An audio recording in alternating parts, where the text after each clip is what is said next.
ശാസ്ത്രവും സാങ്കേതികവിദ്യയും ഇത്രയേറെ പുരോഗമിച്ചിട്ടും മനുഷ്യന് ഇന്നും ചുരുളഴിക്കാൻ കഴിയാത്ത ഏറ്റവും വലിയൊരു നിഗൂഢതയുണ്ട്. അത് മറ്റൊന്നുമല്ല, നമ്മുടെ മരണം തന്നെയാണ്. ഭൂമിയിൽ ജനിച്ചു വീണ ഏതൊരു ജീവിയും ഒരിക്കൽ ഈ ലോകത്തോട് വിടപറയേണ്ടി വരും എന്നത് പ്രകൃതി നിയമമാണ്. എന്നാൽ നമ്മളിലേക്ക് ആ അവസാന നിമിഷം എപ്പോൾ കടന്നുവരുമെന്ന് കൃത്യമായി പ്രവചിക്കാൻ ഇന്നുവരെ ആർക്കും സാധിച്ചിട്ടില്ല. എന്നാൽ മരണമെന്നത് പെട്ടെന്ന് ഒരു നിമിഷം കൊണ്ട് സംഭവിക്കുന്ന ഒന്നല്ലെന്നും അത് ശരീരത്തിലേക്ക് എത്തുന്നതിന് മുൻപ് തന്നെ പലവിധത്തിലുള്ള സൂചനകൾ തരുമെന്നുമാണ് പുരാതന ഗ്രന്ഥങ്ങൾ വ്യക്തമാക്കുന്നത്. പ്രത്യേകിച്ച് ഭാരതീയ വിശ്വാസങ്ങളിലെ ഗരുഡപുരാണത്തിൽ ഇതിനെക്കുറിച്ച് വളരെ കൃത്യമായ ചില ലക്ഷണങ്ങൾ പ്രതിപാദിച്ചിട്ടുണ്ട്. ഒരാളുടെ ആയുസ്സ് അവസാനിക്കാറായി എന്ന് പ്രകൃതി തന്നെ ആ വ്യക്തിക്ക് നൽകുന്ന ചില മുന്നറിയിപ്പുകൾ. ജീവന്റെ അവസാന ശ്വാസം നിലയ്ക്കുന്നതിന് ദിവസങ്ങൾക്ക് മുൻപ് തന്നെ നമ്മുടെ ശരീരത്തിലും മനസ്സിലും പ്രകടമായ മാറ്റങ്ങൾ കണ്ടുതുടങ്ങും. സാധാരണക്കാർക്ക് പെട്ടെന്ന് തിരിച്ചറിയാൻ കഴിയാത്ത, എന്നാൽ സൂക്ഷ്മമായി നിരീക്ഷിച്ചാൽ മനസ്സിലാക്കാൻ സാധിക്കുന്ന ആ രഹസ്യ ലക്ഷണങ്ങൾ എന്തൊക്കെയാണെന്ന് അറിഞ്ഞിരിക്കുന്നത് അത്ഭുതകരമാണ്. ഒരു വ്യക്തി മരണത്തിലേക്ക് നടന്നൊടുക്കുമ്പോൾ അയാളുടെ ഉള്ളിൽ സംഭവിക്കുന്ന ആ അജ്ഞാത മാറ്റങ്ങളുടെ ആദ്യ പടിയെക്കുറിച്ച് നമുക്ക് പരിശോധിക്കാം. ജീവിതത്തിന്റെ അവസാന നാളുകളിലേക്ക് ഒരു മനുഷ്യൻ അടുത്തു തുടങ്ങുമ്പോൾ അയാളുടെ ശരീരത്തിൽ ആദ്യം പ്രകടമാകുന്നത് ആഹാരത്തോടുള്ള പൂർണ്ണമായ വിരക്തിയാണ്. എത്രയൊക്കെ പ്രിയപ്പെട്ട ഭക്ഷണമാണെങ്കിലും അതിനോടെല്ലാം പെട്ടെന്നൊരു മടുപ്പ് തോന്നിത്തുടങ്ങും. ശരീരം ആഹാരത്തെ നിരസിക്കാൻ തുടങ്ങുന്നതോടെ സ്വാഭാവികമായും ഊർജ്ജം കുറഞ്ഞുവരികയും എപ്പോഴും കിടക്കാൻ മാത്രം ആഗ്രഹം തോന്നുകയും ചെയ്യും. ഇതിനൊപ്പം തന്നെ ഏറ്റവും പ്രധാനപ്പെട്ട മറ്റൊരു മാറ്റം സംഭവിക്കുന്നത് ആ വ്യക്തിയുടെ സംസാരത്തിലാണ്. യാതൊരുവിധ പരസ്പരബന്ധവുമില്ലാത്ത കാര്യങ്ങളായിരിക്കും അവർ സംസാരിക്കുക. നിലവിലുള്ള സാഹചര്യവുമായി ഒട്ടും പൊരുത്തപ്പെടാത്ത രീതിയിലുള്ള പ്രതികരണങ്ങളും പെരുമാറ്റങ്ങളും ഇവരിൽ നിന്ന് ഉണ്ടാകും. നമ്മൾ ചോദിക്കുന്ന കാര്യങ്ങൾക്ക് കൃത്യമായ മറുപടി നൽകാൻ അവർക്ക് സാധിക്കാതെ വരുന്നു. ഇതിനെല്ലാം പുറമെ ശരിയായ രീതിയിൽ ഉറങ്ങാൻ കഴിയാത്ത അവസ്ഥയും ഇവരെ വേട്ടയാടും.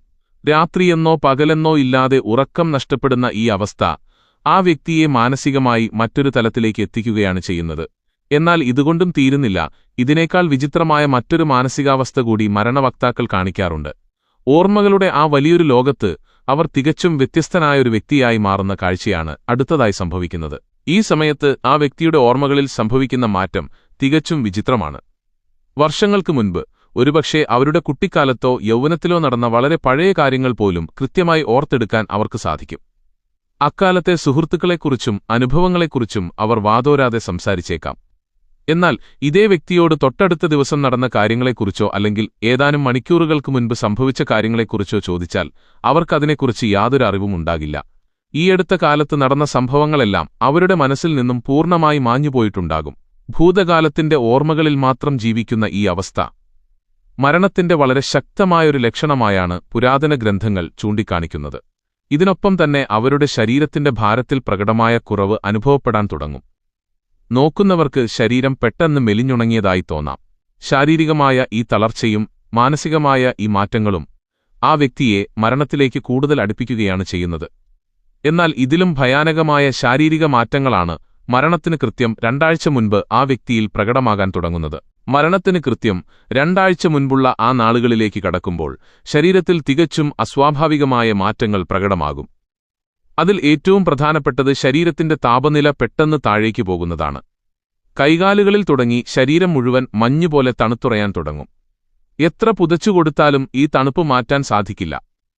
ജീവന്റെ ഊഷ്മാവ് ശരീരത്തിൽ നിന്നും പതുക്കെ വിട്ടുമാറുന്നതിന്റെ ലക്ഷണമാണിത്. ഇതേ സമയത്ത് തന്നെ അവരുടെ ശ്വാസോച്ഛ്വാസത്തിന്റെ താളവും പൂർണ്ണമായി തെറ്റാൻ തുടങ്ങും.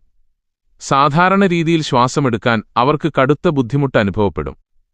ചിലപ്പോൾ വളരെ വേഗത്തിൽ ശ്വാസമെടുക്കുകയും മറ്റു ചിലപ്പോൾ ശ്വാസം നിലച്ചുപോകുന്നതുപോലെ തോന്നിക്കുകയും ചെയ്യും. ഈ ശ്വാസതടസ്സം അവരെ കൂടുതൽ തളർത്തുകയും മരണത്തിന്റെ സാന്നിധ്യം ആ മുറിയിൽ പോലുമുള്ളവർക്ക് തിരിച്ചറിയാൻ സാധിക്കുകയും ചെയ്യും. എന്നാൽ ഈ കഠിനമായ തളർച്ചയ്ക്കും ശ്വാസതടസ്സത്തിനുമൊടുവിൽ ആ വ്യക്തി മരണത്തോട് ഏറ്റവും അടുത്തു നിൽക്കുന്ന ആ അവസാന നിമിഷങ്ങളിൽ തികച്ചും അവിശ്വസനീയമായ ഒരു പ്രതിഭാസം അവിടെ സംഭവിക്കും. കണ്ടു നിൽക്കുന്ന എല്ലാവരെയും ഒരേ സമയം അത്ഭുതപ്പെടുത്തുകയും ആശങ്കപ്പെടുത്തുകയും ചെയ്യുന്ന ആ വിചിത്ര മാറ്റം എന്താണെന്നറിയാമോ? തളർച്ചയുടെയും കഠിനമായ ശ്വാസതടസ്സത്തിന്റെയും ആ നാളുകൾക്ക് ശേഷം മരണത്തോട് ഏറ്റവും അടുത്തു നിൽക്കുന്ന ആ അവസാന നിമിഷങ്ങളിൽ തികച്ചും അവിശ്വസനീയമായൊരു പ്രതിഭാസം സംഭവിക്കും. കണ്ടുനിൽക്കുന്ന എല്ലാവരെയും ഒരേ സമയം അത്ഭുതപ്പെടുത്തുന്ന തരത്തിൽ ആ വ്യക്തി പഴയതുപോലെ വീണ്ടും ഉഷാറാകാൻ തുടങ്ങും. ദിവസങ്ങളായി എഴുന്നേൽക്കാൻ പോലും കഴിയാതെ കിടപ്പിലായിരുന്ന ആൾ പെട്ടെന്ന് ഊർജ്ജസ്വലനായി മാറുന്ന കാഴ്ചയാണ് പിന്നീട് കാണാൻ സാധിക്കുക. നഷ്ടപ്പെട്ടുപോയ കരുത്തും ചൈതന്യവുമെല്ലാം ഒരൊറ്റ നിമിഷം കൊണ്ട് ആ ശരീരത്തിലേക്ക് തിരിച്ചുകിട്ടിയതുപോലെ തോന്നും. അവർ ചുറ്റുമുള്ളവരോട് നന്നായി സംസാരിക്കാനും ആഹാരം ചോദിച്ചു വാങ്ങി കഴിക്കാനും വരെ ഈ സമയത്ത് തയ്യാറായേക്കാം. രോഗം പൂർണ്ണമായി മാറി ആ വ്യക്തി ജീവിതത്തിലേക്ക് തിരിച്ചുവരികയാണെന്ന് വീട്ടുകാർക്കുപോലും തോന്നിപ്പോകുന്ന നിമിഷമാണിത്. എന്നാൽ യഥാർത്ഥത്തിൽ ഇത് ജീവിതത്തിലേക്കുള്ള മടങ്ങിവരവല്ല, മറിച്ച് പ്രകൃതി ആ ജീവന് നൽകുന്ന അവസാനത്തെ ഒരു തിളക്കമാണ്. ഈ വിചിത്രമായ പ്രതിഭാസത്തിന് പിന്നിലെ ശാസ്ത്രീയമായ കാരണങ്ങളും ആത്മീയമായ വശങ്ങളും ചിന്തിക്കുന്നതിലും അപ്പുറമാണ്. എന്തുകൊണ്ടാണ് ഒരു മനുഷ്യൻ മരണത്തിലേക്ക് മറയുന്നതിന് തൊട്ടുമുൻപ് ഇത്തരത്തിൽ അത്ഭുതകരമായ മാറ്റം പ്രകടിപ്പിക്കുന്നത്? മെഡിക്കൽ സയൻസിൽ ഇതിനെ ടെർമിനൽ ലൂസിഡിറ്റി എന്നാണ് വിളിക്കുന്നത്. മരണത്തിലേക്ക് പോകുന്ന ഒരു ശരീരത്തിന്റെ അവസാനത്തെ പോരാട്ടവീര്യമാണ് ഈയൊരവസ്ഥയിൽ കാണാൻ സാധിക്കുന്നത്. മസ്തിഷ്കത്തിലെ കോശങ്ങൾ അതിന്റെ അവസാന ശ്വാസത്തിൽ പുറപ്പെടുവിക്കുന്ന രാസവസ്തുക്കളുടെ ഫലമായാണ് ഈ താൽക്കാലിക ഊർജം ഉണ്ടാകുന്നത്. ഭാരതീയ പുരാണങ്ങളനുസരിച്ച് ആത്മാവ് ഈ ഭൗതിക ശരീരം വിട്ടുപോകുന്നതിന് തൊട്ടുമുൻപ് താൻ ജീവിച്ചിരുന്ന ഭൂമിയോടും പ്രിയപ്പെട്ടവരോടും യാത്ര പറയാൻ പ്രകൃതി നൽകുന്ന ഒരു അവസാന അവസരമാണിത്. ഈയൊരു ഊർജം കാണുമ്പോൾ രോഗി സുഖം പ്രാപിക്കുകയാണെന്ന് കരുതി ബന്ധുക്കൾ സന്തോഷിക്കുമെങ്കിലും യഥാർത്ഥത്തിൽ അത് ആയുസ്സിന്റെ വിളക്ക് കെട്ടടങ്ങുന്നതിന് മുൻപുള്ള അവസാനത്തെ ഒരു മിന്നലാട്ടമാണ്. ഈ ഉന്മേഷം അധികനേരം നീണ്ടുനിൽക്കില്ല എന്നത് തന്നെയാണ് ഇതിന്റെ ഏറ്റവും വലിയ സങ്കടം. ഏതാനും മണിക്കൂറുകൾ മാത്രമായിരിക്കും ഈയൊരു മാറ്റം ആ വ്യക്തിയിൽ പ്രകടമാകുക. അതിനുശേഷം വളരെ വേഗത്തിൽ തന്നെ ആ ജീവൻ ശാന്തമായി ഈ ലോകത്തോട് വിട പറയും. നമ്മുടെ പൂർവികർ പകർന്നുതന്ന ഇത്തരം അറിവുകൾ വെറും കെട്ടുകഥകളല്ല, മറിച്ച് പ്രകൃതിയുടെ വലിയൊരു സത്യമാണെന്ന് ഈ ലക്ഷണങ്ങളിലൂടെ മനസ്സിലാക്കാം. പ്രിയപ്പെട്ടവരുടെ മരണസമയത്ത് സമാനമായ ഇത്തരം ലക്ഷണങ്ങളോ അല്ലെങ്കിൽ പെട്ടെന്നുള്ള ഈ ഉന്മേഷമോ നിങ്ങളിൽ ആരെങ്കിലും നേരിട്ട് കണ്ടിട്ടുണ്ടോ? നിങ്ങളുടെ അനുഭവങ്ങൾ തീർച്ചയായും താഴെ കമന്റ് ബോക്സിൽ പങ്കുവയ്ക്കൂ.